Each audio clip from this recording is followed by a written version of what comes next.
ദോഹയിൽ കലയുടെ നിലവിളക്ക് തെളിയുകയായി. Kalanilayam arts and music school. പ്രഗത്ഭരും പ്രശസ്തരുമായ അധ്യാപകരുടെ കീഴിൽ കലാനിലയം ആർട്സ് ആൻഡ് മ്യൂസിക് സ്കൂളിന് എൻ്റെ എല്ലാവിധ ആശംസകളും. I wish all the people related to Kala Nilayam a very, very prosperous year ahead. I wish them all the best, and I hope you come up with one of the big and best institute here. All the best. Thank you. ഇന്നു മുതൽ പുതിയൊരു കലാസംരംഭത്തിന് തുടക്കം കുറിക്കുകയാണ് Kalanilayam arts and music school. പ്രഗത്ഭരായ teachers നാട്ടിൽ നിന്നും ഇവിടെ എത്തിയിട്ടുണ്ട്.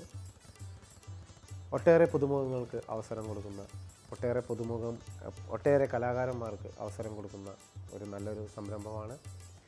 എല്ലാവരും വിജയിപ്പിക്കുക. എന്തായാലും ഈ എളിയ കലാകാരൻ്റെ എല്ലാവിധ ഭാവങ്ങളും കലാനിലയം ആർട്സ് ആൻഡ് മ്യൂസിക് സ്കൂളിന് ഞാൻ നേരുന്നു. ദോഹയിൽ കലയുടെ ഒരു നിലവിളക്ക് തെളിയുകയാണ് Kalanilayam arts and music school. പ്രശസ്തരും പ്രഗത്ഭരുമായ അധ്യാപകരെ വന്നിട്ടുണ്ട്. കുട്ടികൾക്ക് നിങ്ങളുടെ എല്ലാവരുടെ പ്രോത്സാഹനവും സ്നേഹവും ഒക്കെ ഉണ്ടാവണം. എൻ്റെ എല്ലാവിധ ഭാവുകങ്ങളും. നമസ്കാരം. ദോഹയിൽ ഇന്ന് ആരംഭിക്കുന്ന പുതിയ മ്യൂസിക് സ്കൂളാണ് Kalanilayam arts and music school. വ്യത്യസ്തത തേടുന്ന ദോഹയിലെ പ്രബുദ്ധരായ മലയാളി സമൂഹത്തിന് സംഗീതത്തിൻ്റെ നവരസങ്ങളുടെ പുതിയ നിറച്ചാർത്തുമായി ഈ കലാനിലയം ശോഭിക്കും എന്നുള്ള കാര്യത്തിൽ രണ്ടാമതൊരു അഭിപ്രായമില്ല. എല്ലാവിധ ഭാവങ്ങളും നേരുന്നു. നമസ്കാരം. ദോഹയുടെ സാമൂഹിക സാംസ്കാരിക മണ്ഡലങ്ങളിൽ ഇനി ഒരു പുത്തൻ താരോദയമാണ് ഇത്. Kalanilayam arts and music school. അർപ്പണ മനോഭാവമുള്ള ഇൻസ്ട്രക്ടേഴ്സിനെ, സംഗീതജ്ഞരെ, നർത്തകരെ, നൃത്താധ്യാപകരെ ഒക്കെ കാണുമ്പോൾ, വലിയൊരു ഡെഡിക്കേറ്റഡ് ഫുൾ ടീമിനെ കാണുമ്പോൾ ഈ കലാനിലയം ഒരു വൻ വിജയമാവുമെന്ന കാര്യത്തിൽ യാതൊരു സംശയവുമില്ല. രക്ഷിതാക്കളുടെ പ്രതീക്ഷയും ഇപ്പോൾ അതുതന്നെയാണ്.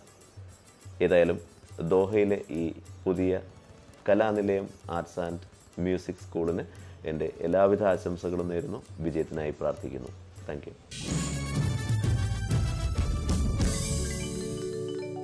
ഉന്നത നിലവാരത്തിലുള്ള കലാഭ്യാസനം സാധ്യമാക്കുന്നതിന് വേണ്ടി പ്രഗത്ഭരായ കലാകാരന്മാരാൽ ഇന്ന് ദോഹയിൽ തുടക്കം കുറിക്കുന്ന കലാനിലയം ആർട്സ് ആൻഡ് മ്യൂസിക് സ്കൂളിന് എല്ലാ ആശംസകളും നേരുന്നു. നമസ്കാരം. ദോഹയിലെ മലയാളികളുടെ കലാപരമായ ആഗ്രഹങ്ങൾക്ക് നിറം പകരാൻ, ശക്തി പകരാൻ വേണ്ടിയിട്ട് ആരംഭിച്ചിരിക്കുന്ന കലാനിലയം എന്ന സ്ഥാപനം തീർച്ചയായിട്ടും നമ്മളെല്ലാവരും ആഗ്രഹിക്കുന്നതാണ്. എന്തെങ്കിലും ഒരു കലാപരമായ കഴിവ് നമ്മളെല്ലാവരും ഉണ്ടായിരിക്കും. അതിനെ ഒന്ന് മിനുക്കിയെടുക്കാൻ വേണ്ടിയിട്ട് ഇവിടെ ആരംഭിച്ചിരിക്കുന്ന കലാനിലയം എന്ന് പറയുന്ന സ്ഥാപനം, എൻ്റെ സുഹൃത്തായ ബിനീഷാണ് ഇത് ഇവിടെ തുടങ്ങി വെച്ചിരിക്കുന്നത്. എന്തായാലും നിങ്ങളുടെ എല്ലാവരുടെയും പ്രോത്സാഹനവും സഹകരണവും എല്ലാം ആ സ്ഥാപനത്തിൽ വേണം എന്നറിയിച്ചുകൊണ്ട് ഇതിൻ്റെ മുന്നോട്ടുള്ള എല്ലാ യാത്രയ്ക്കും അതിൻ്റെ വളർച്ചയ്ക്കും എൻ്റെ എല്ലാവിധ ആശംസകളും പ്രാർത്ഥനകളും.